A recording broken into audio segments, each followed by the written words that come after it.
Dr. Sarachin pressed her palm against the reinforced glass of the laboratory window, watching the sunrise paint the city skyline in shades of orange and gold.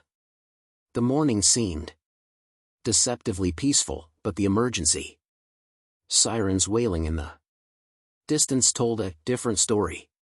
She had been working through the night in the CDC's emergency response facility, analyzing blood samples and tissue specimens that had arrived from hospitals across 3 states. The reports were impossible to believe, yet the evidence was undeniable.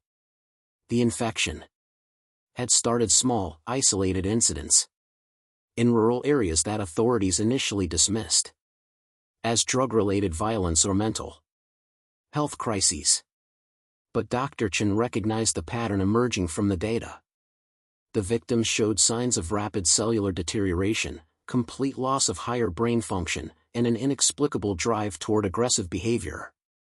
Most disturbing was their apparent immunity to pain and their single-minded focus on attacking healthy humans. 3 floors below, Colonel Marcus Rodriguez coordinated the military response from a bustling command center. Maps covered every wall, marked with red zones that seemed to expand with each passing hour.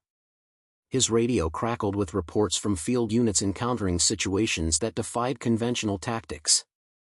Standard crowd control measures proved useless against adversaries who felt no fear and showed no self-preservation instincts. "Sir, we're getting reports from Atlanta," Lieutenant Hayes announced, her voice tight with concern. "The hospital district is completely overrun. Emergency responders are requesting immediate evacuation assistance." Rodriguez studied the tactical display, noting how the infection zones formed an irregular but expanding circle around major population centers. The pattern suggested rapid human-to-human transmission, but the mechanism remained unclear. Meanwhile, in the suburban town of Millbrook, high school teacher David Park barricaded himself and 12 students in the school's reinforced chemistry lab. The transformation had begun during 3rd period when Mrs. Henderson from the next classroom had stumbled in, her face pale and eyes vacant. What followed shattered everything David thought he knew about human nature. The infected moved with jerky, unnatural movements, but their determination was absolute. They showed no recognition of former friends or colleagues, only an insatiable hunger that drove them forward. The students huddled behind overturned desks while David reinforced the door with whatever furniture he could find. 16-year-old Emma Morrison clutched her phone, desperately trying to reach her parents, but the cellular networks had become overwhelmed. The sounds from the hallway grew louder, shuffling feet, low moans, and the occasional crash of breaking glass.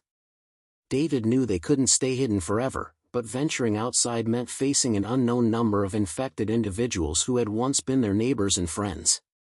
Back at the CDC facility, Dr. Chen made a breakthrough that chilled her to the bone.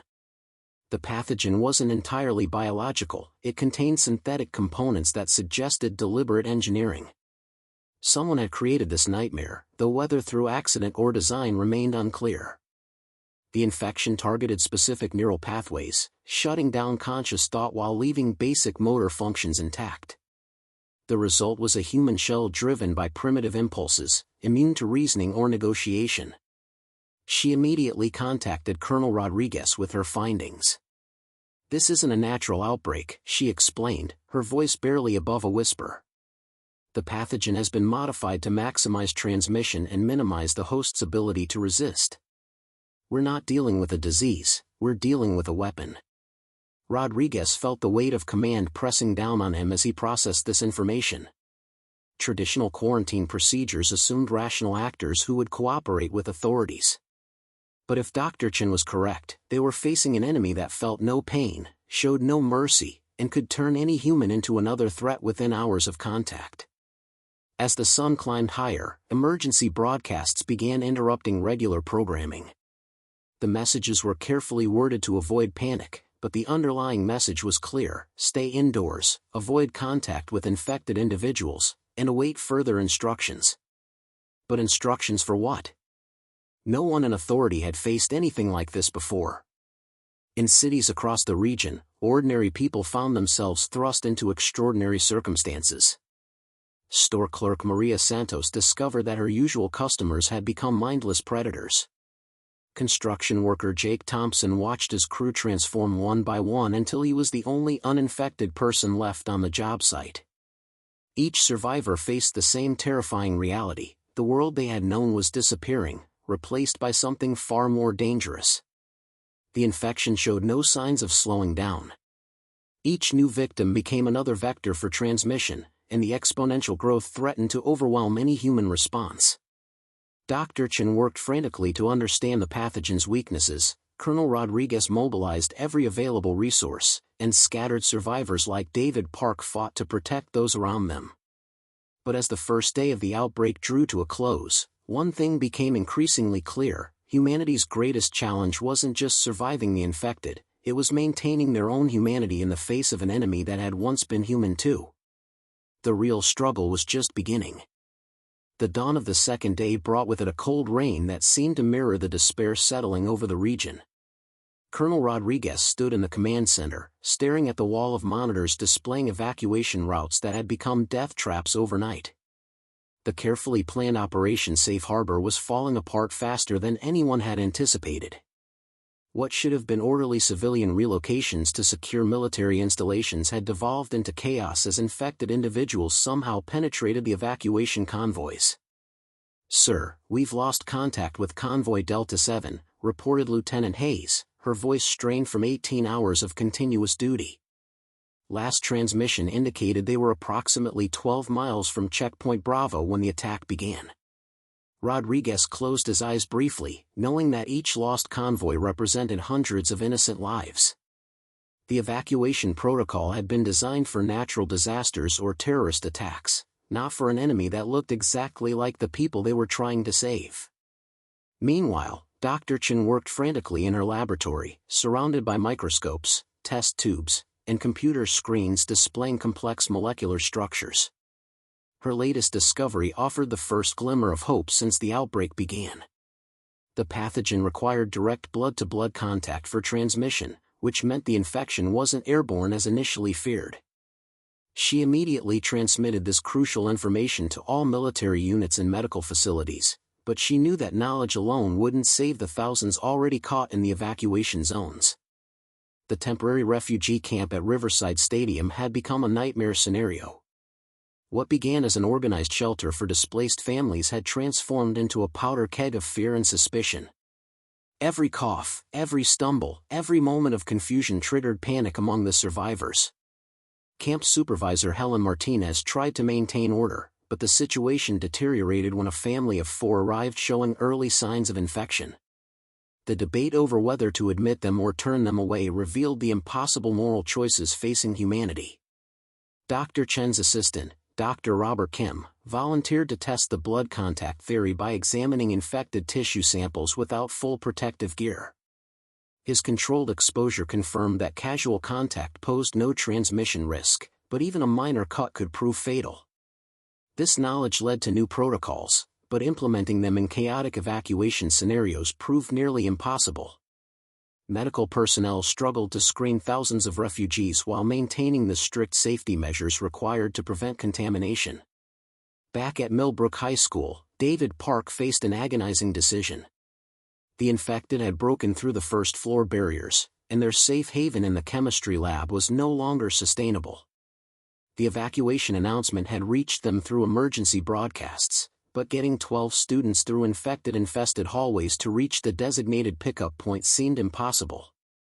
17-year-old Marcus Thompson, captain of the debate team, proposed a dangerous plan to create a distraction using the school's fire alarm system, while Emma Morrison used her knowledge of the building's maintenance tunnels to plot an escape route. The evacuation routes themselves had become battlegrounds.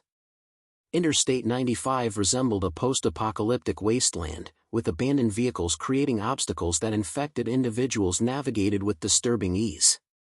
Truck driver Bill Harrison found himself leading an impromptu convoy of civilian vehicles, using his CB radio to coordinate with other drivers and share information about clear passages.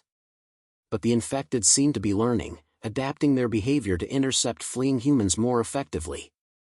At the Riverside Stadium camp, the situation reached a breaking point when infected individuals, previously thought to be contained, began showing signs of coordinated behavior. They moved in groups, communicated through low vocalizations, and demonstrated problem-solving abilities that contradicted initial assessments of their cognitive capabilities. Helen Martinez realized that traditional crowd control measures were useless against adversaries who felt no pain and showed no fear of authority. Dr. Chen's breakthrough about blood transmission led to the development of rapid field testing kits, but producing enough units for widespread distribution would take days they didn't have. She worked with military engineers to design portable testing stations that could be deployed at evacuation checkpoints, but each delay meant more infected individuals potentially entering safe zones. The race against time became even more desperate when reports arrived of infected groups displaying pack-like hunting behaviors. Colonel Rodriguez made the difficult decision to modify evacuation protocols based on Dr. Chen's findings. New procedures required blood testing for all refugees, but the screening process created bottlenecks that left thousands exposed to attack while waiting for clearance. Military units reported increasing difficulty distinguishing between infected and terrified survivors, leading to tragic misidentifications that further eroded public trust in the evacuation effort. As the second day concluded, the scope of the crisis became clear. The infection had spread beyond initial containment zones, evacuation routes had become as dangerous as the areas people were fleeing, and the enemy was proving more intelligent and adaptable than anyone had imagined. Dr. Chen's discovery about transmission methods offered hope for future containment, but the immediate challenge remained overwhelming. Thousands of survivors were still trapped in infected zones, and the military's resources were stretched to their absolute limits. The evacuation protocol had revealed a harsh truth: in a crisis where anyone could become the enemy, the very act of helping others carried potentially fatal risks. Yet amidst the chaos and fear, ordinary people continued to demonstrate extraordinary courage, proving that humanity's greatest strength wasn't superior firepower or scientific knowledge, but the willingness to sacrifice for others even in the face of impossible odds. The abandoned Fort Meridian had been decommissioned 5 years earlier, but its concrete walls and strategic position atop Rocky Hill made it the perfect location for humanity's last stand. Colonel Rodriguez surveyed the transformed military installation from the command bunker, noting how quickly desperate people had turned empty barracks into living quarters and mess halls into community centers. 3,000 survivors had made it through the screening process, but the weight of those they couldn't save haunted every decision he made. Dr. Chen established her new laboratory in the fort's former medical facility, working around the clock to develop countermeasures against the infection.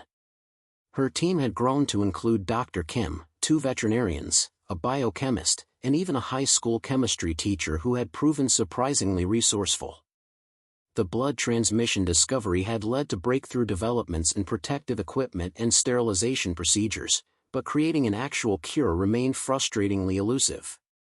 The pathogen seemed to anticipate every approach they tried, adapting its molecular structure in ways that defied conventional understanding. The fort's transformation into a functioning community revealed both the best and worst of human nature. Maria Santos, the former store clerk, had become an unofficial quartermaster, organizing food distribution with the efficiency of a military operation. Her experience dealing with difficult customers proved invaluable when mediating disputes over limited supplies. Meanwhile, Jake Thompson led construction crews in fortifying the perimeter, using his practical skills to create defensive positions that could withstand infected attacks while allowing for civilian evacuation if necessary.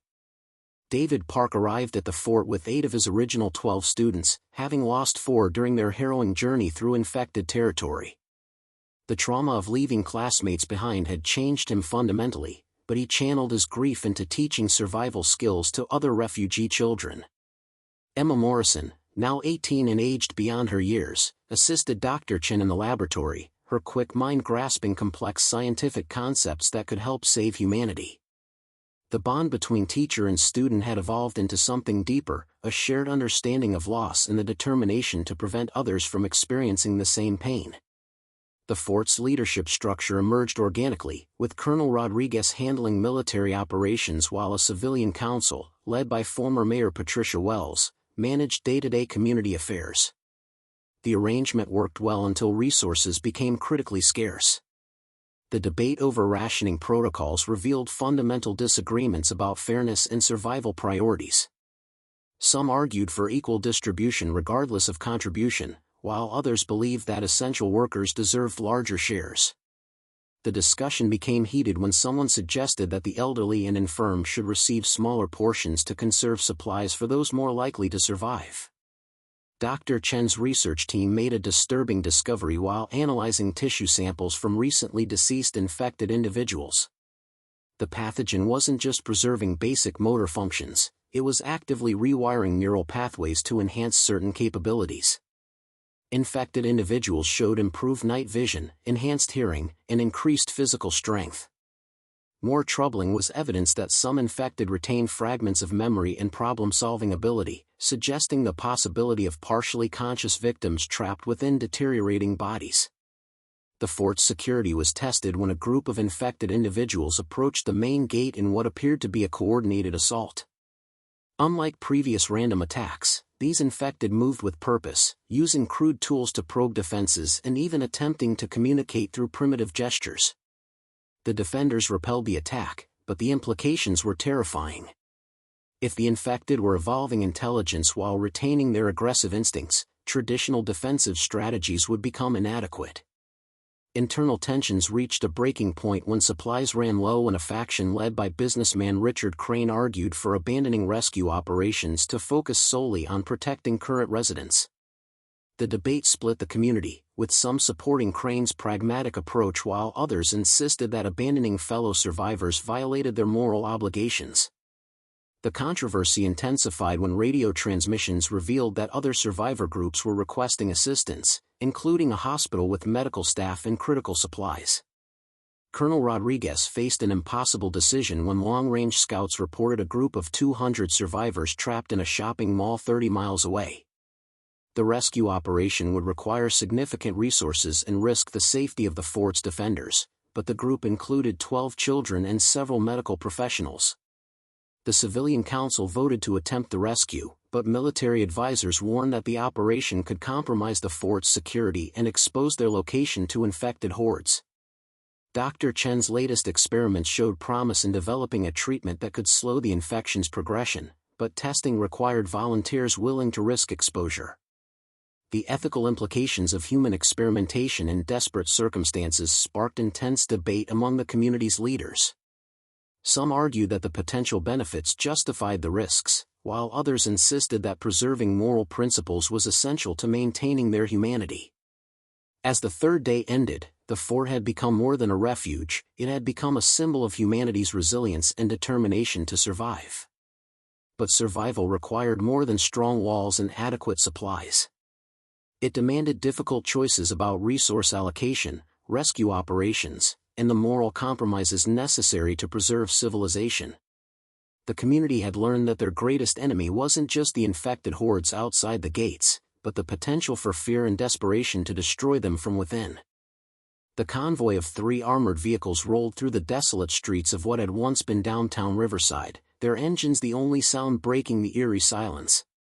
Dr. Chen gripped her equipment case tighter as they approached the biotech district, where Gene Tech Industries had operated its research facility before the outbreak. Colonel Rodriguez had initially opposed the mission, but the need for answers about the pathogen's origin had become too urgent to ignore. The infected were evolving faster than anyone had predicted, and traditional countermeasures were proving inadequate against their increasing intelligence. Leading the scientific team was Dr. Chen, accompanied by Dr. Kim and 2 military specialists trained in biological containment. The mission objectives were clear: recover research data from Gene Tech's servers, collect samples from the original outbreak site, and gather evidence about how the pathogen had been created. What they discovered in the abandoned laboratory complex would change everything they thought they knew about their enemy. The Gene Tech facility stood like a monument to human ambition gone wrong. Its gleaming glass exterior had been shattered by the chaos of evacuation, and classified documents littered the parking lot where desperate employees had fled. Security footage recovered from the building's backup systems revealed the final moments before the facility's abandonment. Dr. Elena Vasquez, GeneTech's lead researcher, had been working on a classified military contract involving enhanced human performance through genetic modification. The project, codenamed Lazarus, was designed to create soldiers who could continue fighting despite severe injuries. Dr. Chen's team found Vasquez's personal laboratory in the building's basement, where sophisticated equipment had been left running during the evacuation. Computer files revealed that the Lazarus project had accidentally created something far more dangerous than enhanced soldiers. The pathogen was meant to suppress pain receptors and boost physical capabilities, but it had mutated beyond its original parameters. Instead of creating super soldiers, it had produced something that retained human strength while eliminating higher brain functions. The most disturbing discovery came from Vasquez's final research notes, which documented her growing concern about the pathogen's behavior. Late entries described how test subjects had begun exhibiting pack-like coordination and problem-solving abilities that weren't part of the original design.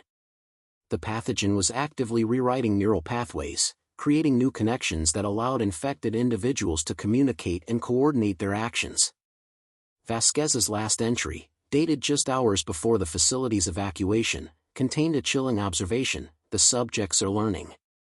They're becoming something new. While the scientific team analyzed laboratory data, the military escorts encountered evidence of the infected's evolution firsthand. Sergeant Williams discovered that the facility's security barriers had been systematically dismantled using tools and techniques that required planning and cooperation. The infected hadn't simply stumbled through the building, they had methodically searched it, suggesting they retained some memory of its purpose and importance. The team's most significant breakthrough came when they discovered Dr. Vasquez herself, infected but exhibiting behavior unlike any they had previously encountered. She moved with the characteristic jerky motions of the infected, but her eyes showed glimmers of recognition when she saw the research equipment. More remarkably, she appeared to be attempting communication through crude gestures and vocalizations. Dr. Chen realized they were witnessing the next stage of the pathogen's evolution, infected individuals who retained fragments of their original personalities and knowledge. Dr. Kim's analysis of tissue samples from the facility revealed that the pathogen contained synthetic elements designed to integrate with human DNA. The original Lazarus project had intended to create temporary enhancements, but the pathogen had evolved into something permanent and self-modifying. Each infected individual served as a living laboratory where the pathogen experimented with new capabilities and improvements. The implications were terrifying. They weren't fighting a static enemy, but one that grew stronger and smarter with each passing day. The mission took a dangerous turn when the team encountered a group of infected individuals who had apparently been guarding the facility. Unlike the mindless hordes they had faced before, these infected displayed tactical awareness and used coordinated attacks that suggested military training. The realization that former soldiers and police officers retained their combat skills while infected added a new dimension to the threat facing humanity. As the convoy prepared to leave the facility, Dr. Chen made a final discovery that would haunt her for days to come. Hidden in Dr. Vasquez's personal files was correspondence with military officials discussing the weaponization potential of the Lazarus pathogen. The infection hadn't been an accident, it had been a deliberate test that went catastrophically wrong. Someone in the military hierarchy had known about the pathogen's dangers and had chosen to continue the project anyway. The return journey to Fort Meridian was marked by attacks from infected groups that demonstrated unprecedented organization and intelligence. They set ambushes, used diversionary tactics, and even attempted to disable the convoy's vehicles through coordinated assaults. The team barely escaped, but their discoveries would force humanity to completely reconsider their survival strategy. They weren't just fighting infected humans, they were fighting an evolving enemy that grew more dangerous with each passing hour. The war room at Fort Meridian buzzed with activity as Colonel Rodriguez outlined the most ambitious operation since the outbreak began. Intelligence gathered from the GeneTech facility had revealed 3 major infected strongholds within a 50-mile radius, each serving as a coordination center for the evolving enemy. The decision to launch simultaneous strikes against all 3 locations represented a fundamental shift from defensive survival to active warfare, but the infected's growing intelligence left them no choice. Dr. Chen's research team had developed specialized ammunition based on their analysis of the pathogen's molecular structure. The new rounds contained a chemical compound that disrupted the pathogen's ability to maintain neural connections, effectively shutting down infected individuals without the need for traditional headshots. Production had been limited, but they had manufactured enough for the three-pronged assault. The weapons represented humanity's first real advantage since the outbreak began. The primary target was the Riverside General Hospital, where infected medical staff had somehow maintained basic operational procedures while coordinating attacks on survivor groups. Aerial reconnaissance revealed that the infected were using the hospital's communication systems to coordinate with other strongholds, suggesting a level of technical capability that defied everything they thought they knew about the pathogen's effects. Captain Sarah Martinez would lead the assault team, supported by 20 volunteers who understood the mission's deadly importance. David Park had volunteered for the Second Strike Team, targeting the abandoned shopping mall where infected individuals had established what appeared to be a primitive manufacturing center.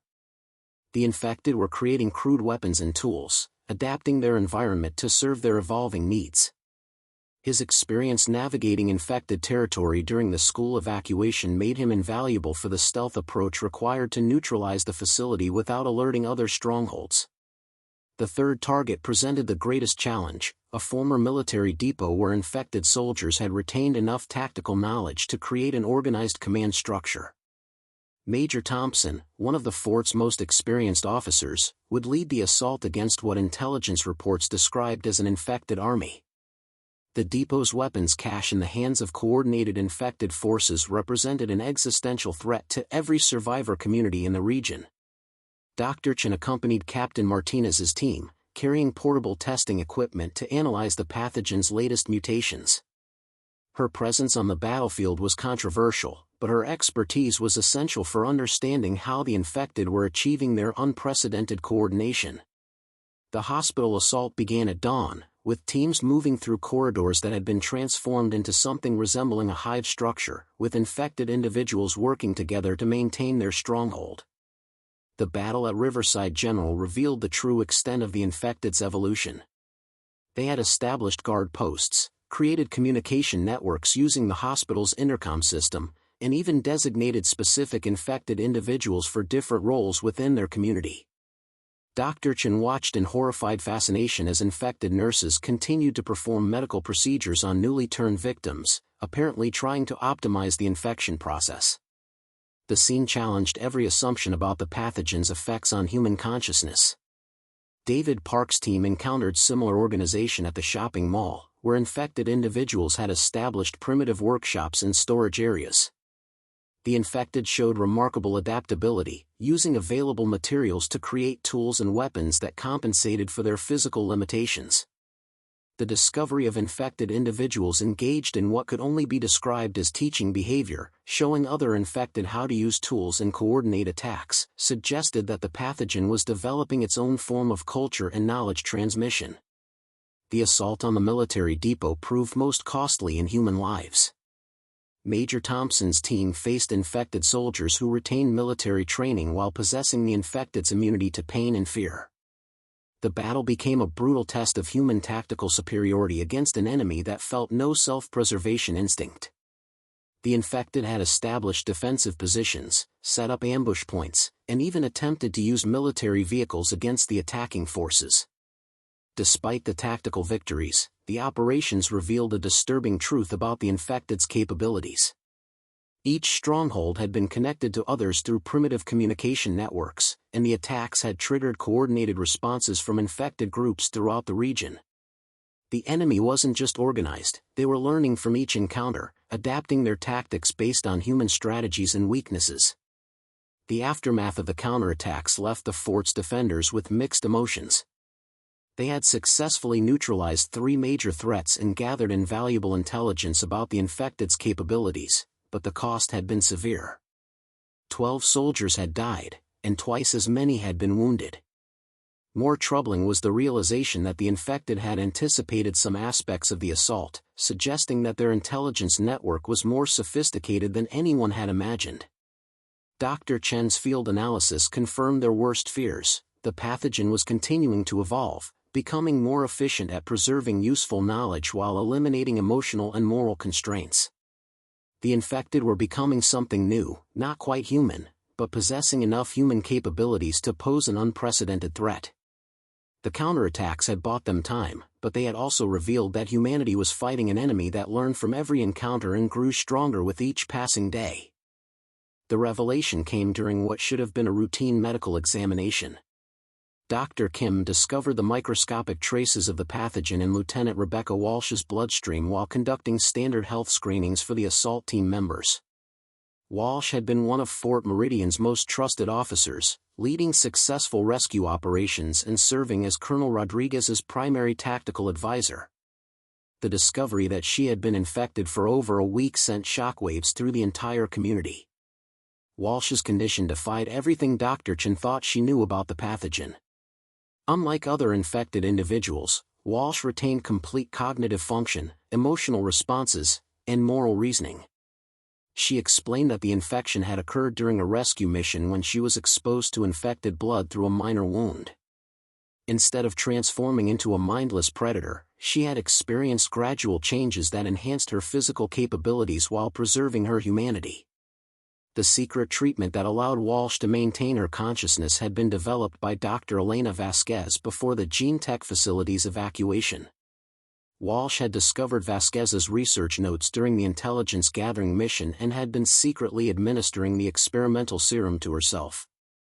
The treatment required daily injections of a complex chemical compound that suppressed the pathogen's neural destructive properties while allowing beneficial mutations to proceed. Dr. Chen's examination of Walsh revealed extraordinary physiological changes.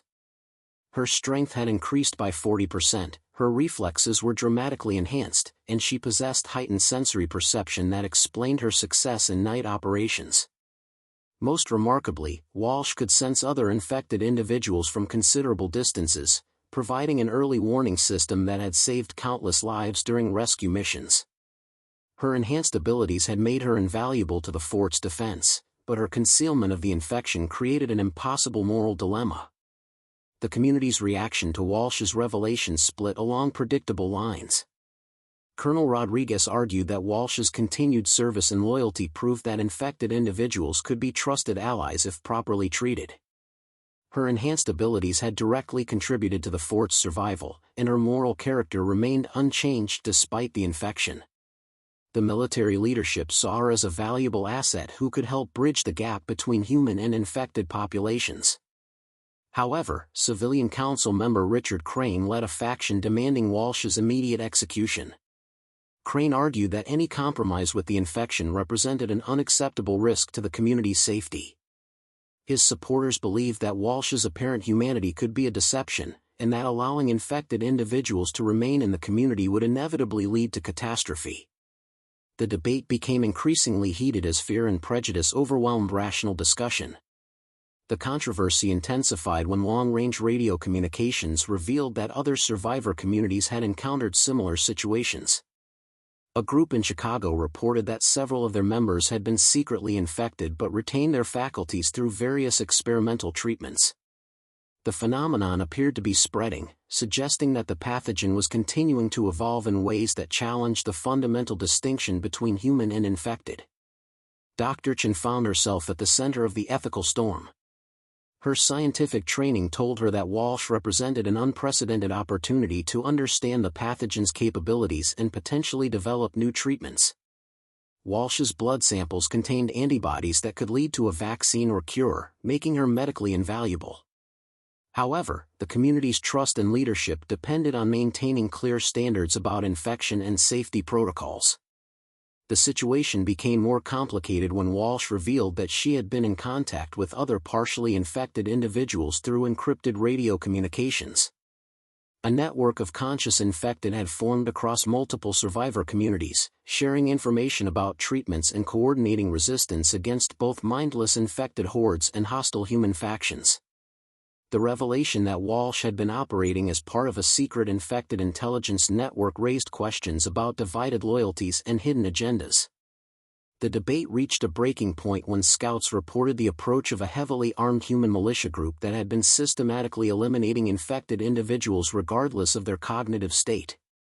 The Steel Patriots, led by former military Colonel James Harrison, viewed all infected as irredeemably contaminated and had destroyed several survivor communities that harbored conscious infected individuals. Their approach forced Fort Meridian to choose between protecting Walsh and avoiding a potentially devastating conflict. Walsh's offer to leave the community voluntarily was rejected by both sides of the debate. Her supporters argued that exile would be a death sentence for someone who had risked everything to protect the fort, while her opponents insisted that her departure would simply relocate the threat rather than eliminate it. The impasse threatened to tear the community apart at the worst possible moment. The crisis deepened when Dr. Chen discovered that Walsh's treatment was becoming less effective over time. The pathogen was adapting to the suppression serum, gradually overcoming the chemical barriers that preserved her consciousness. Without significant modifications to the treatment protocol, Walsh would eventually lose her humanity and become indistinguishable from other infected individuals.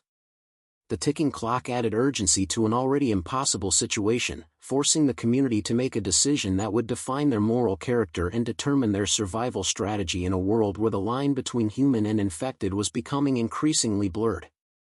The horizon burned orange as three massive infected hordes converged on Fort Meridian from different directions, their coordinated approach revealing a level of strategic planning that chilled even the most experienced defenders. Colonel Rodriguez watched from the command tower as thousands of infected individuals moved with deadly purpose across the landscape, their ranks swollen by former survivors from overrun communities. The Steel Patriots militia had arrived 12 hours earlier, but their fanatical hatred of all infected had made them unreliable allies in humanity's darkest hour. Dr. Chen worked frantically in her laboratory, racing against time to complete the cure that could save both the infected and the living. Her breakthrough had come from studying Lieutenant Walsh's unique physiology, discovering that the experimental treatment could be modified to reverse the pathogen's effects entirely. The cure required a complex synthesis process that would take hours to complete, but the attacking hordes would reach the fort's perimeter within minutes. The infected's assault began with disturbing coordination as different groups attacked simultaneously from the north, east, and south walls. The former military depot infected led the northern assault, using salvaged armored vehicles and military tactics that tested every defensive preparation. Dr. Vasquez appeared among the eastern forces, her partially conscious state allowing her to direct infected medical personnel in treating wounded attackers and optimizing their assault strategies. Lieutenant Walsh had volunteered for the most dangerous mission of all, venturing beyond the walls to distribute the early-stage cure to infected individuals who might still retain enough consciousness to accept treatment. Her enhanced abilities and immunity to infected attacks made her uniquely qualified for the task, but her deteriorating condition meant each injection she administered could be her last act of conscious will. The western wall remained unattacked, creating a mystery that Colonel Rodriguez solved too late. The infected had deliberately left an escape route open, not out of mercy, but to funnel fleeing survivors toward a massive infected force waiting in the valley below. The psychological warfare demonstrated an understanding of human behavior that went far beyond simple predatory instincts. David Park led a team of volunteers in a desperate mission to reach the fort's communication array, which had been damaged in the initial assault. Restoring communications would allow them to coordinate with other survivor communities and call for assistance from military units that might still be operational.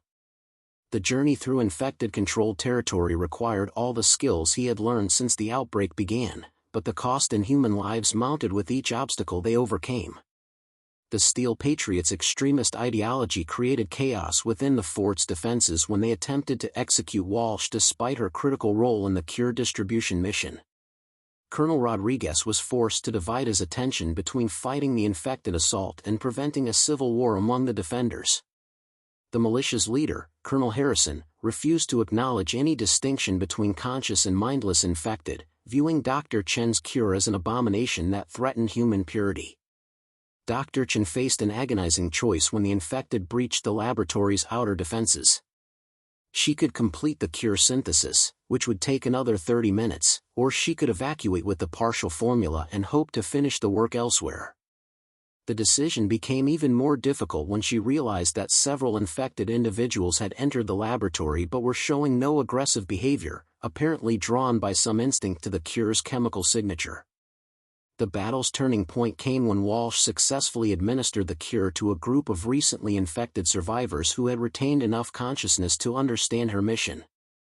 The treated individuals immediately began helping defend the fort, their enhanced abilities and immunity to infected attacks proving decisive in several crucial engagements.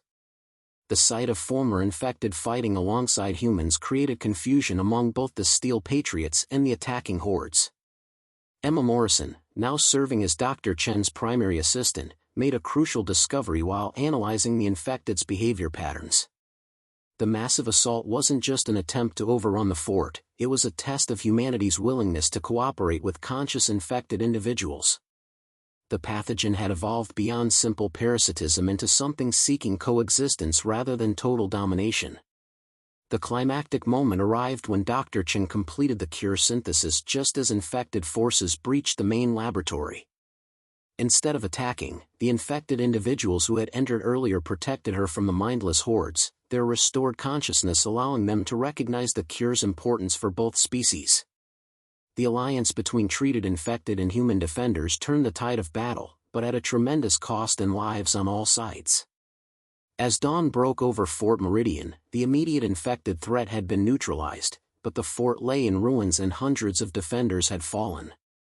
The cure proved effective in treating early-stage infections and could even restore consciousness to some advanced cases, but its production required resources and expertise that would take months to scale up. The victory had come at such a devastating cost that survival itself felt like a Pyrrhic achievement. The final battle had answered the fundamental question that had haunted humanity since the outbreak began. Cooperation between humans and conscious infected was not only possible but essential for both species' survival. The pathogen had evolved beyond its original destructive purpose, but so had humanity's understanding of what it meant to be truly alive in a world forever changed by the infection. 6 months after the Battle of Fort Meridian, Dr. Sarachan stood before the newly constructed memorial wall, reading the names of those who had given their lives to secure humanity's future. The fort had been rebuilt and expanded into New Haven, a thriving community where humans and treated infected worked together to create something unprecedented in the post-outbreak world. The transformation hadn't been easy, but it represented hope in ways that pure human settlements never could. The cure that Dr. Chen had developed during those desperate final hours had proven more effective than anyone dared imagine. Early-stage infections could be completely reversed, restoring individuals to their original human state. Advanced cases remained permanently changed but retained their consciousness, enhanced abilities, and most importantly, their humanity. The treated infected had become invaluable members of society, their unique capabilities allowing them to serve as bridges between the human and infected worlds. Lieutenant Rebecca Walsh, now fully conscious but forever changed by her infection, had become the leader of the Integration Corps, a specialized unit that helped other communities establish peaceful relationships with conscious infected populations. Her enhanced senses and physical capabilities made her ideally suited for dangerous missions, while her retained humanity allowed her to serve as proof that infection didn't necessarily mean loss of moral character.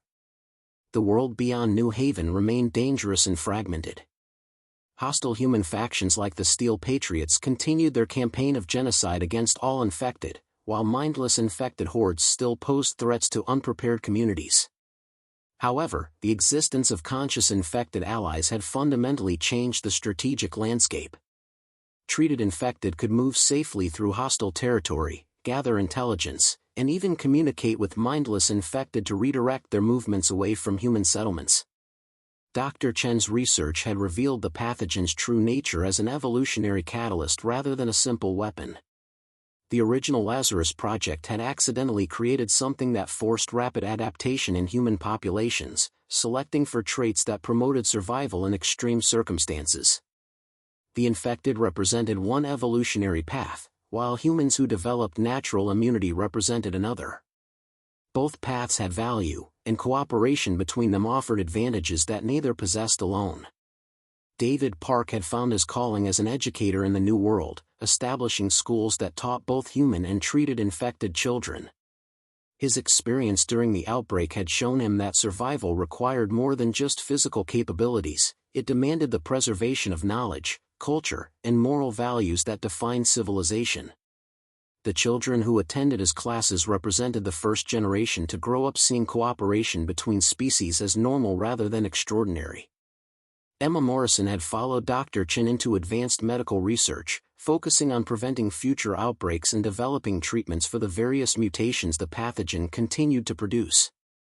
Her young perspective brought fresh insights to problems that had stumped older researchers, and her lack of pre-outbreak prejudices made her naturally suited for working with diverse populations. The political landscape had evolved to accommodate the new reality.